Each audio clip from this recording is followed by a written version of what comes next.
What to do? BMC is not listening, though they don't have anything in IOD. ये real estate में ये बहुत common है, आपने इमेजिन भी नहीं किया होता है और सडनली कहीं से ऐसे 4 पॉइंट आ जाते हैं कि आपका काम ही अटक है। मतलब आफ्टर पुटिंग 150 करोड़ आप सोच रहे हो ये क्या हो रहा है। Then we research everything about defense, this, that, and finally we have to move to High Court. ये मैटर सुप्रीम कोर्ट तक गया, but from High Court the BMC got a direction to process the occupancy certificate. We have received the OC. उसके बाद ये defence वाले supreme तक गए, उसके बाद उन्होंने कुछ 10 मीटर 50 मीटर का गाइडलाइन लाए, सबको पोजीशन दिया, हमने सब हो गया। अभी पता चला कि वापस डिफेंस वाले ने एक नोट निकाला है कि सबको ये सब स्टॉप है करके, वापस 500 मीटर का, वापस वो सब चल रहा है। तो ये सब चीज़ होती है ना सर, कि जो अप्रूवल लेके बिल्डिंग पूरा करके उसी लेके पहले पोजीशन ले लो, ये बहुत इंपॉर्टेंट है सर। जो हमारा लेआउट बनेगा, आपके एक्सपीरियंस, आपने कुछ तो स्टडी किया होगा कितना बड़ा बनेगा, क्या बनेगा, तो उसमें ये सब government regulation, laws, upcoming policies, I hope आप सारा फैक्टर करके हमें एक टाइमलाइन देंगे जितना आपको पता है या तो जितना आप फोर्स ही कर रहे हैं। जैसे कि डिफेंस का आपने एक क्लासिक एग्जांपल दिया, बीच में आई थिंक फॉरेस्ट के आजू बाजू में 1 किलोमीटर तक नहीं कर सकते, वो नया रूल आ गया था। थाना क्रिक, उसके पहले इको सेंसिटिव जोन, कसाब आया, उसके बाद में जेल, मेट्रो आया, उसके बाद में मेट्रो, हाईवे, रेलवे तो है ही 500 मीटर के बाद, तो ऐसे करीबन 35-40 एनओसी तो है। तो उसके हिसाब से हमारे प्रोजेक्ट पे कोई मेजर रिस्क आपको लग रहा है कि कोई नया रूल आ जाएगा और हम फंस जाएंगे? सर अभी हम लोग अगर लोकेशन वाइज देखेंगे तो सराउंडिंग में हमको ऐसा तो कोई रेस्ट्रिक्शन लगता नहीं है, एक्सेप्ट अपना जो लीगल है, लीगल पार्ट है, जो लेआउट का पार्ट है। बिकॉज आपका जो रोड है, जो कॉमन आरजी है, प्रो राटा जो आपने पकड़ा है, वो क्या होता है सर कि उसमें रूल्स ज़्यादा क्लियर नहीं होते डीसीपीआर में। It depends on the person who sitting at the chair. जैसे बहुत सारे कंसेशन हम जो रहते हैं वो कमिश्नर से लेना पड़ता है अप्रूवल, और कमिश्नर चेंज होते हैं, जो कमिश्नर एक बार चेंज किया रहता है वो चीज़ वापस, ऐसा जरूरी नहीं कि कमिश्नर वही कंसेशन अपने को देगा। जैसे हम लोग सिविल एविएशन एनओसी जो सिर्फ जोगेश्वरी से बांद्रा और वहाँ पे जो एयरपोर्ट जोन में ही पहले कंपल्सरी थी, अभी आज कैसा हो गया, even Borivali Dahisar require civil aviation NOC. तो ये पीरियोडिकली ये सब चीज़ें आती रहती है। अभी सिविल एविएशन में ऐसा था सर कि अगर मेरा यहाँ पे 50 मीटर का अप्रूवल है ऑलरेडी, और दूसरा मेरे बाजू की सोसाइटी बोलेगी कि ऑलरेडी बाजू में 50 मीटर है तो मेरे को मिलना चाहिए, बट नो, शील्डिंग बेनिफिट नहीं है। तो एक चीज़ किसी को दिया तो इसका ज़रूरत ये नहीं कि आपको भी वही चीज़ मिलेगी। तो इसलिए हम लोग, जैसे इसके पहले, इसलिए मैंने थर्ड पार्टी के लिए मैं आपको वही चीज़ बताया कि जो भी अप्रूवल्स होते हैं गवर्नमेंट अथॉरिटीज़ या लोकल अथॉरिटीज़, ये सब हमको लेके आगे बढ़ना, पूरा अप्रूवल लेके, और जितना जल्दी हो सके उसका बिल्डिंग कंप्लीट हो तो ऑक्यूपेशन सर्टिफिकेट ले लेना, ये बहुत ज़रूरी है। क्योंकि कौन सी चीज़ कहाँ पे बीच में आ जाए ये हम नहीं बता सकते। बट जैसे आपने क्वेश्चन किया, यहाँ पे इतना मुझे ये कोई इश्यू नहीं लग रहा है कि कोई अपने को कोई अथॉरिटीज़ का परमिशन का कोई प्रॉब्लम आएगा। तो सिविल एविएशन का भी जो है वो इट्स अ फॉर्मेलिटी। जो हमारा प्रोजेक्ट जब स्टार्ट होगा after vacating and till the time we come back, तो आपके प्रोसेस के हिसाब से हम लोग प्रोग्रेस कैसे रिव्यू करेंगे, कंप्लाइंसेस कैसे चेक करेंगे, specially for redevelopment project, because जहाँ पे 216 मेंबर है एक बाजू, उनको रेगुलर अपडेट्स चाहिए होंगे। I think you will be definitely appointing your consultant PMC. Generally, PMC generally have full access on the construction side, and you know when my staff is there, PMC will be there. They both have to give the report to the society. Basically, from PMC from your side, and my staff from my side. So, and the committee can also visit once in a month. Generally, this is the general system which happens. और अभी तो sir आप RERA देखोगे तो RERA में भी इतना liabilities है जो हमको रिपोर्ट देने पड़ते हैं। तो the time has change. In fact जो पहले था और आज जो है रीडेवलपमेंट में, एक ज़माना था जब रीडेवलपमेंट में हम लोग बोलते थे कि बिल्डिंग तोड़ के बनाओ, तो लोग मना करते थे, भाई मैं घर नहीं खाली करूँगे। तो वो कंपल्सन में पीछे 5 साल बाहर से कॉलम लेके बिल्डिंग बने थे। आज वो सब बिल्डिंगों की हालत इतनी बुरी है कि नीचे का बिल्डिंग 70 साल पुराना है, ऊपर का 30 साल पुराना है। तो अभी रेरा में भी बहुत सारा चीज़ें जहाँ पे हमको सब देना पड़ता है, कॉम्प्लायंसेस। राइट। तो sir during this next 3 to 5 year जब हमारा बिल्डिंग कंस्ट्रक्शन होगा, हम चाहेंगे कि हमारा जो भी डेवलपर हो वो इजीली एक्सेसिबल हो, करेक्ट? तो आप तो हो, but we will expect Anay और या इनफैक्ट मैन भाई वॉज द फर्स्ट डेवलपर जिनका मोबाइल नंबर वेबसाइट पे रहता था। हाँ, होर्डिंग पे, वेबसाइट पे। हाँ या ही हम लोग इतने बड़े भी डेवलपर नहीं है कि बोर्ड मीटिंग में भी नहीं मिले, you know. And since redevelopment ने हमने चूज किया तो हमको पता है कि अभी जैसे इन्होंने सारा बताया, ऐसा जब when we started redevelopment, our you know the sentence was redevelopment with a personal touch, because we were accessible. So we are really very very much approachable and accessible.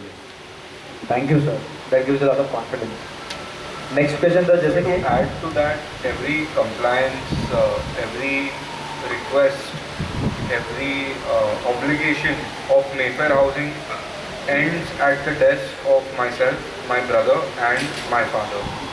So anything the society has, any problems that any of our customer has, so if you call our helpline, it reaches us first and then it goes down, not from bottom to up. We will try that for sure tomorrow.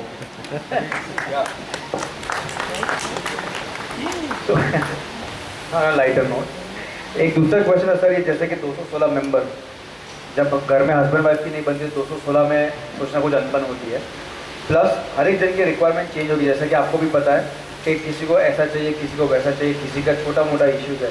So I hope अगर हम journey में आगे बढ़ते हैं, हमको भी आपका guidance मिलेगा एक एमिकेबल सोल्यूशन लाने के लिए, ताकि हमारे 216 के 216 मेंबर खुश रहे और उनका जो भी छोटा सा इश्यू है हम लोग सॉल्व करें। जैसे कि ग्राउंड फ्लोर का आपके ऑलरेडी 1-2 मेंबर ने रेज किया है, 1-2 और कंसर्न है जो मैं आगे बताऊंगा, but hopefully we will as a family, Hariom and Mayfair family can solve it together. True sir.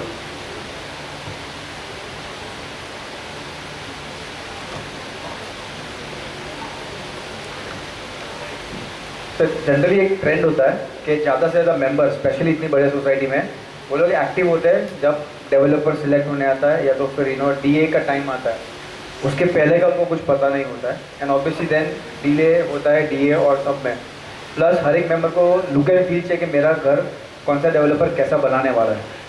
तो हमारा सजेशन और टेंडर में भी एक रिक्वायरमेंट है कि एटलीस्ट हम लोग को 3 ऑप्शन चाहिए लेआउट के और एलिवेशंस के, ताकि मेंबर को थोड़ा ईजी पड़ेगा डिसाइड करने के लिए कि उनके लिए कौन सा बेटर डेवलपर है, कौन सा बेटर लेआउट है, और हम लोग उसको थोड़ा फाइन ट्यून करें अगर हम लोग आगे बढ़ सकते हैं। तो वो एक फ्लेक्सिबिलिटी चाहिए।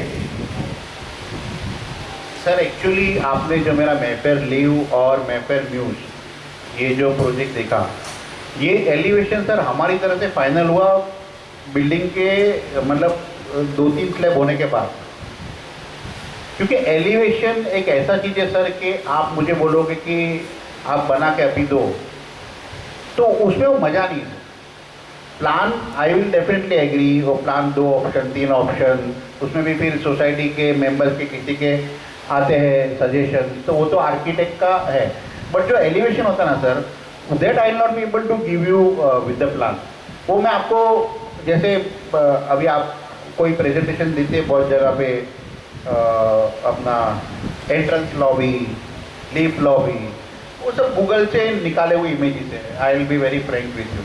बट एलिवेशन जो है ना सर, उसके लिए तो आर्किटेक्ट को भी खुद इतना मेहनत करना पड़ता है।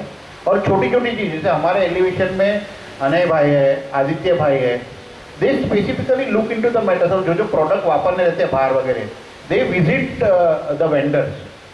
तो एलिवेशन का तो मैं आपको मतलब आप पहले आपको प्रेजेंटेशन नहीं दे पाऊंगा, because elevation take a lot of time, और उसके लिए हम लोग एडिशनल आर्किटेक्ट भी रखते हैं स्पेसिफिकली फॉर एलिवेशन।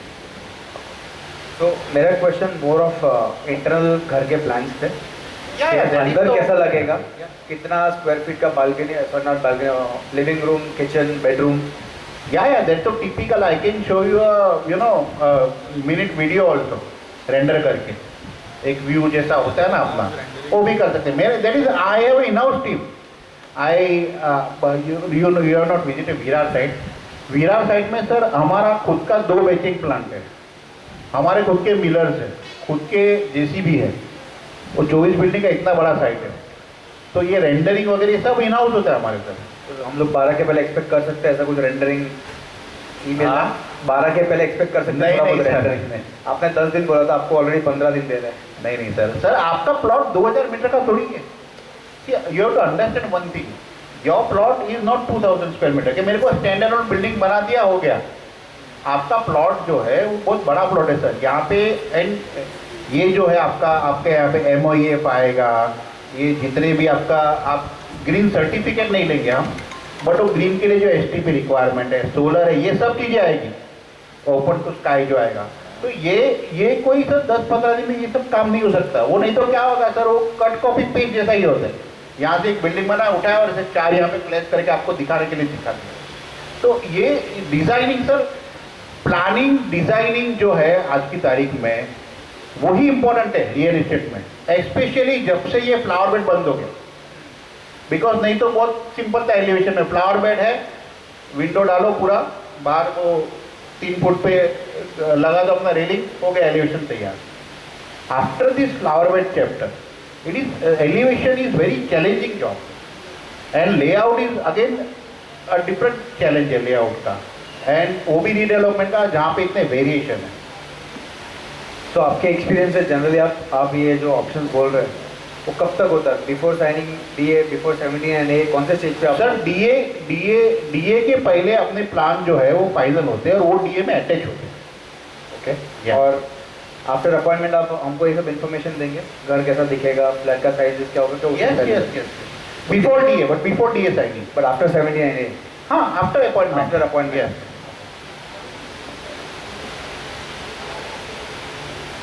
दूसरा सर एक मेजर इशू जो हम लोग को लग रहा है इस फ्लैट एलोकेशन। अभी आपने देखा रहेगा हमारे पास 5 अलग अलग बिल्डिंग है, कोई G+6 है, कोई G+7 है, बाहर कमर्शियल शॉप्स है, यहाँ पे 2 से 3 हॉस्पिटल है आपके पीछे ही। तो हाउ डू यू प्लान, हमारा सोसाइटी का आपने कुछ अगर सोचा होगा आगे क्या आएगा, पीछे क्या आएगा, किस तरह से बिल्डिंग बनेगा, मारा कहाँ पे जाएगा? सर फंडामेंटल चीज़ ऐसा है कि जो ओरिएंटेशन है फ्लैट का इन रीडेवलपमेंट, एक चीज़ वो माइंड में रखनी पड़ती है कि जिसका जो ओरिएंटेशन है आप उसको ही पहले तो वही दिशा रखो।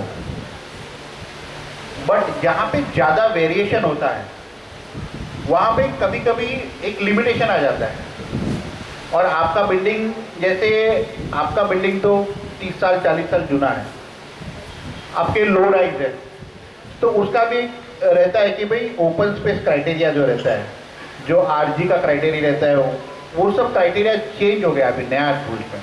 तो नया रूल्स के हिसाब से भी उसका प्लेसमेंट के हिसाब से अमुक लिमिटेशन आता है कि जहाँ पे जो अपने घर की जो दिशा होती है वो थोड़ी आगे पीछे हो सकती है। But as far as possible architect का रीडेवलपमेंट में हमारा इंस्ट्रक्शन पहले यही होता है कि you survey the existing flat, existing कितने फ्लैट कौन से एरिया के कौन सी डायरेक्शन में, मतलब ऐसा नहीं कि वेस्ट में तो साउथ वेस्ट है, नॉर्थ वेस्ट है, ये भी हम एक टेबल बनाते हैं और उसके हिसाब से हम लोग प्लानिंग करते हैं। और दूसरा चीज़ आता है फ्लोर। अभी फ्लोर में कैसा होता है सर कि आपके अलग अलग बिल्डिंग्स है, बट फंडामेंटल चीज़ ऐसा होता है कि जिसका कम एरिया है उनका ज़्यादातर चांसेस होता है कि नीचे अलॉटमेंट का।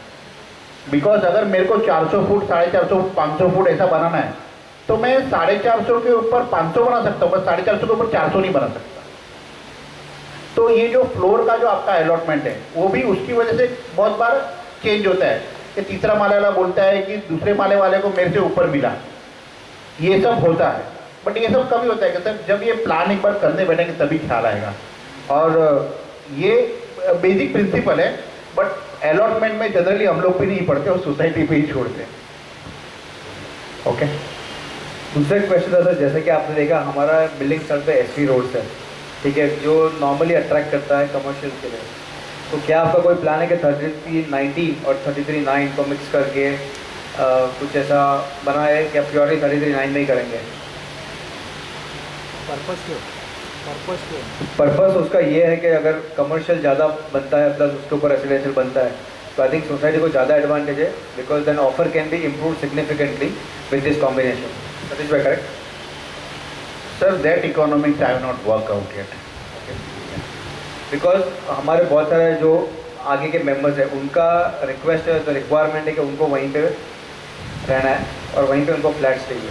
तो अभी वो आप जब स्टडी करेंगे या तो आप अपना डिज़ाइन बनाएंगे, तो ये भी एक माइंड में रखना कि अगर वो पॉसिबल भी होता है तो वी शुड एक्सप्लोर दैट, ताकि वो लोग जहाँ पे है उनको वहीं पे मिले उनका रेसिडेंशियल।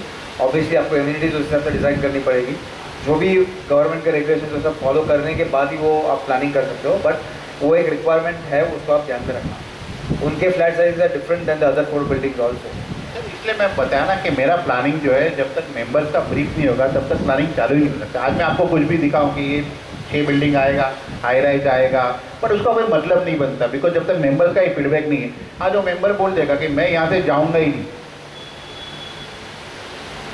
तो क्या कर सकते हैं? वो 3390 सब फेल हो जाते हैं उधर। दिस वे हैव सीन कि भाई मेंबर्स बोलते हैं कि हमको यहाँ पे ही चाहिए। मैं इतने साल से, 40 साल से मैं यही आवाज़ सुन रहा हूँ, एसपी रोड का ट्रैफिक था, आज भी वो आगे भी वही सुनना है, क्या कर सकते हो आप?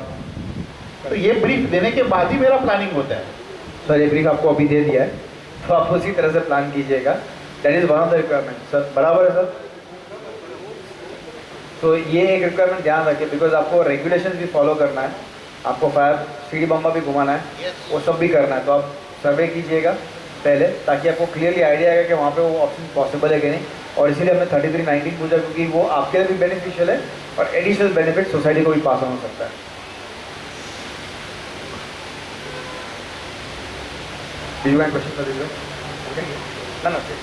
अच्छा सर, हम लोग ने आपको already list of third parties और आपके फाइनेंस के लिए क्वेश्चंस पूछे थे, सो आई होप आप सारे डिस्क्लोजर करेंगे। और do we anticipate any kind of issues from any of your third party connections, और जिससे आप फाइनेंस है? आई नो आपने ऑफिशियल फाइनेंशियल तो बता दिया हमको,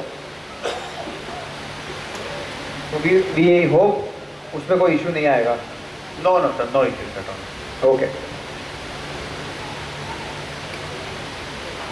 हम लोगों ने रेरा वेबसाइट पे भी आपका डेटा चेक किया था, तो जैसे कि नयन मैंने हमको फीडबैक है कि आपके थोड़े बहुत डेटा मिसिंग है रेरा पे, तो आपसे रिक्वेस्ट होगा कि आप प्लीज़ चेक करके अपना रेरा का रिकॉर्ड अपडेट कर दीजिए, अगर कुछ सर्टिफिकेट अपलोड करना बाकी है कि जो भी डेटा होता है। बराबर नयन भाई?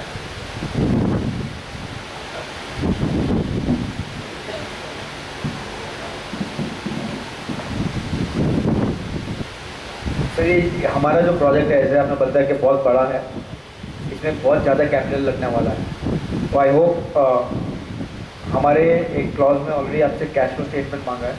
आपका फाइनेंस का सोर्स ऑब्वियसली लास्ट हो गया, बट हमारे डीए को हम लोग को इस तरह से करना है कि मेंबर की सिक्योरिटी पहले आनी चाहिए। What is the security you are going to give to the members in DA, so that हमको अश्योरेंस रहे एज अ मेंबर के कल को अगर कुछ आगे पीछे होता भी है तो we are safe and secure, we can come back somehow. So what are the kind of securities you are generally providing or you expect to provide for such a kind of project? Basically whatever expenditure I am doing on your plot before vacating, तो आपका plot का value उसमें बढ़ता ही है। तो approval जो हम लोग पहले लेते हैं, that is one security. Second, we keep some unsold flats with the society, and of course how we take CC on phase wise, वो हिसाब से भी उसका डिपेंड होता है। तो कितना क्या करने का उसका निटी ग्रिटीज और वो जो है, that is actually we discuss you know in detail at the time of relevant time with the advocate and at all, because Okay.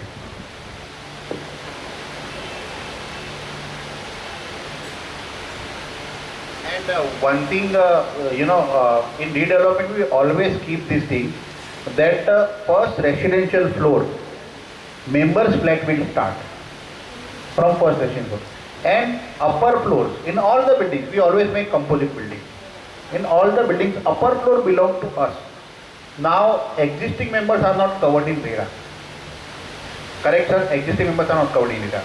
But when my flats are located above your flat, you are indirectly covered in RERA. ये हवा में तो बनेगी नहीं, हमको देना ही पड़ेगा आपको। मेंबर ये पॉइंट क्लियर हुआ आप लोग को? ये एक वही बिल्डिंग में नीचे के फ्लैट्स हमारे लिए बनेंगे और ऊपर बेचेंगे, ताकि हमारा बनेगा कोई ऊपर का बेच सकता है। अनलाइक अलग अलग बिल्डिंग कंपोजिट नहीं, मैं नॉर्मल टर्म में समझा दिया। तो कंपोजिट का मतलब है कि दोनों टेनेंट प्लस सेल फ्लैट एक ही बिल्डिंग में बनेगा, और ऐसी 2 3 4 5 जो भी वो लोग प्लान करके वैसे बिल्डिंग्स बनेगी। बराबर है रमेश भाई? सर वो लोग ने अभी तक प्लान नहीं किया है, बट सर अंदाजा है आप कितने माले की बनाएंगे? आई थिंक आपने टेंडर में कुछ दिया था। टेंडर में जो इन्होंने सबमिशन किया था हाई राइज के हिसाब से around 40 floors is what they had given in the tender, कि दिस इज द एक्सपेक्टेशन कि अराउंड 40 माले 40 माला, मतलब नॉट हैबिटेबल फ्लोर, ग्राउंड से जो 40 माला बनता है 120 मीटर के, जो भी एक मैक्सिमम कैप है, वो लोग ने 120 का दिया था उनके टेंडर डॉक्यूमेंट में, विच कन्वर्ट्स इनटू 40 फ्लोर्स। मतलब वही 3 4 5 6 माला पोडियम एम्यूनिटीज, उसके बाद हैबिटेबल फ्लोर जहाँ पे हमारा ग्राउंड फ्लोर चालू होगा रहने के लिए। तो मतलब अपना जो ग्राउंड फ्लोर है क्या तो 6 माले से चालू होगा तो 4 माले से चालू होगा। बराबर सर? आपका आंसर मैंने दिया सर। तो जनरली हमारा एक्सपीरियंस है, हमारा मतलब सतीश भाई है और नयन भाई ने दिया कि बहुत ज़्यादा गैप होता है जब हम DA साइन करते हैं और हम लोग एक्चुअल काम चालू करते हैं। सो आई होप आप हमारे पे भी स्ट्रिक्ट रहेंगे और हम आप पे भी स्ट्रिक्ट रहेंगे, और उसमें कोई डिले नहीं होना चाहिए, क्योंकि हमारा आपका जो काउंटडाउन आपने एक बार लगा दिया वो लगेगा, वो स्टॉप नहीं होना चाहिए। वो अश्योरेंस तो आपने बार बार दिया जाए, तो I think that is loud and clear. But definitely comparing to the single standalone building and your project, DA के बाद टाइम तो ज़्यादा ही लगेगा, बिकॉज अपने प्रोजेक्ट में बहुत सारे परमिशन लगेंगे, या MOEF है या ये है, दे आर टाइम कंज्यूमिंग। कभी कभी MOEF का तो मीटिंग में नहीं होता 3 साल। अब जैसे हमने अभी विरार का काम चालू किया है, V2 के MOEF, विक्रोली का काम चले हुए MOEF। पहले था कि MOEF में 20,000 से मीटर के नीचे काम चालू कर सकते थे, अभी तो वो भी चालू करने को नहीं देते unless you have a full MOEF। तो आप कंपेयर करोगे दूसरे प्रोजेक्ट से तो अपने प्रोजेक्ट को ज़्यादा टाइम लगेगा। बट एक बार प्रोजेक्ट खाली हो गया, मेरा CC आ गया, तो उसमें कोई रुकावट नहीं। तो मेंबर्स के लिए आप समझाने के लिए बोलेंगे MOEF क्या होता है और क्यों चाहिए? ये एक ministry of environment and forest है, जो बोलते हैं हम लोग, परमिशन लगती है अपने को एनवायरनमेंट के हिसाब से। अभी हम लोग इतना सारा जो कंस्ट्रक्शन कर रहे हैं, जो आपने पहले क्लाइमेट कंडीशन और वो सब बताई, जो अभी चेंज हो गई है, ऑफकोर्स सबने मिल के ही की है वो चेंज, क्योंकि इतने सारे कंक्रीट बिल्डिंग्स बनते हैं तो इतनी सारी पॉपुलेशन होएगी, इतना इलेक्ट्रिसिटी खर्च होएगा, इतना वेस्ट वाटर निकलेगा, तो ये सब चीज़ आएगा और जाएगा कहाँ से? तो इसको MOEF के भाषा में इसको जो एनवायरनमेंट प्रिजर्व करने का जो तरीका बोलते हैं, कि अगर आपको इलेक्ट्रिसिटी इतना लगती है तो उसमें से इतना परसेंटेज इलेक्ट्रिसिटी जो है आप सोलर से जनरेट करो। अभी हमारा जो अगर वेस्ट वाटर निकलता है तो वेस्ट वाटर रिसाइकल करो। वाटर का प्रॉब्लम आएगा तो उसके लिए आप वाटर हार्वेस्टिंग करो। ग्राउंड का वाटर टेबल को रिचार्ज करो। आपका जो ओपन लैंड है उसमें ओपन लैंड में इतना परसेंटेज आप मदर अर्थ पे दो।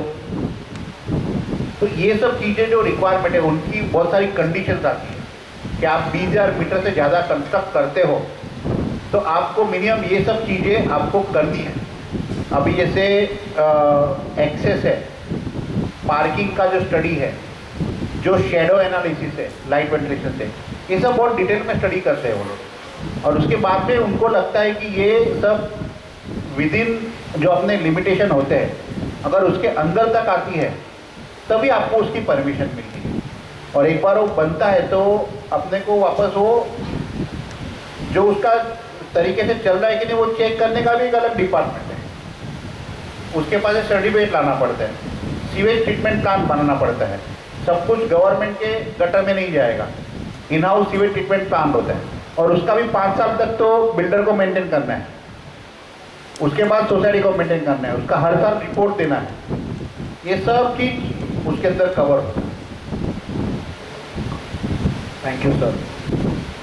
हम लोगों ने सर ईमेल में आपको एक बार चार्ट दिया है, कैश फ्लो स्टेटमेंट भी मांगा है, तो हम लोग को जानना था कि जो आप कमिट करेंगे डीए पे, sorry not DA but bar chart में, that will be the final thing we are going to go with. तो एटलीस्ट हमको अंदाजा आएगा कि अगर हम एक्स अमाउंट तक वेकेट करते हैं तो कब तक वापस आएंगे। प्लस हमको ये जानना था कि आपके फंड अरेंजमेंट्स क्या है इस साइज़ के प्रोजेक्ट के लिए, बिकॉज जितना आपने स्टडी किया है इतना बड़ा प्रोजेक्ट अभी तक आपने रीडेवलपमेंट का शायद नहीं किया है। This is one of the biggest project जो आप करने वाले, तो ऑब्वियसली बहुत पैसा लगने वाला है। आपका अरेंजमेंट्स क्या है और आपका मिनिमम इन्वेस्टमेंट आप कितना रखेंगे ताकि एक सेंस ऑफ सिक्योरिटी मेंबर्स के पास आए? Sir, this actually I have to check with my CFO. Unfortunately, we are from the different field. But ये जो आप कैश फ्लो की बात कर रहे हो, that we have to check with our CFO. In short मैं आपको बता दूं कि अभी जो मेरा मैफेयर का जो विरार गार्डन चल रहा है, तो विरार गार्डन्स में हमारे तकरीबन 4000 फ्लैट आ रहे हैं सेल के, और that project is worth around, समझो एक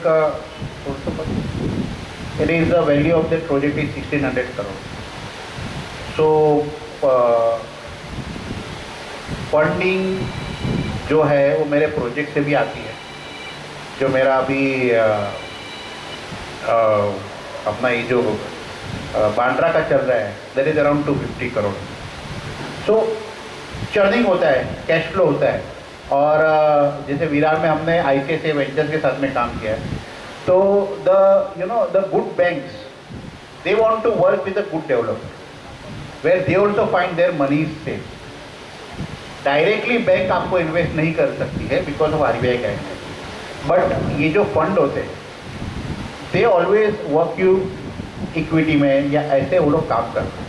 बट ये डिटेल जो आपका प्रोजेक्ट का है वो मैंने अभी तक मेरे सीएफओ से कि हमारा अभी वो डिस्कशन नहीं हुआ, बिकॉज क्या होता है सर कि हर एक रिडेवलपमेंट प्रोजेक्ट में आगे बढ़ते बढ़ते अपने को पता चलता है कि वेयर आर वी स्टैंडिंग। आपका भी प्रोसेस है, इतने टेंडर आए, फर्स्ट शॉर्टलिस्ट, सेकंड शॉर्टलिस्ट, तो जैसे आगे बढ़ते हैं वैसे हम लोग उसमें फिर सीरियसली काम भी करते हैं। तो ये इस पर अभी तक हमने डिस्कशन नहीं किया है, तो अभी सीरियस बनने का टाइम आ गया था। बट बी रेस्ट अश्योर्ड कि आपका प्रोजेक्ट स्टार्ट करने के पहले, as I also mentioned in my presentation, that we will have complete financial closure, and उसके बाद ही हमको जब हमारे पास जब फाइनेंशियल क्लोजर होगा कि हम पूरी बिल्डिंग आपकी कंप्लीट कर सकते हैं, तभी हम ये प्रोजेक्ट स्टार्ट करेंगे। That is more important to Mayfair housing than even to the society. The financial closure of any project, हमारा खुद का भी हो या रीडेवलपमेंट भी हो, इट इज़ मोर इम्पॉर्टेंट हमारे। सर आपने जो बताया ये प्रोजेक्ट का पैसा इन्वेस्ट यहाँ पे हुआ, तो ये जो डाइवर्जन ऑफ फंड जनरली होता है, कभी अगर कोई प्रोजेक्ट अटक गया, कुछ लफड़ा हो गया, तो ऐसा ना हो कि हमारा प्रोजेक्ट अटके या तो हमारे प्रोजेक्ट से और किधर इन्वेस्ट करके वो प्रॉब्लम हो जाए। डाइवर्जन पॉसिबल ही ना, because you have escrow account system in RERA. RERA में तो 2016-17 के बाद ही आया, बट जब हम लोग HDFC से फाइनेंस लेना एक जमाने में बहुत बड़ी बात थी, and we were the one who जिसको HDFC ने पैसा दिया था प्रोजेक्ट के लिए, इवन ATF के लिए पर। सो ये एस्क्रो सिस्टम जो हमारे लिए ना सर, वो रेरा ने नहीं लाई, it is there from the beginning कि जो पैसा आता है प्रोजेक्ट का वो एस्क्रो अकाउंट में जाता है और वहाँ से डिस्ट्रीब्यूट होता है। तो जो फाइनेंशियल डिसिप्लिन है वो हम मेंटेन करते हैं।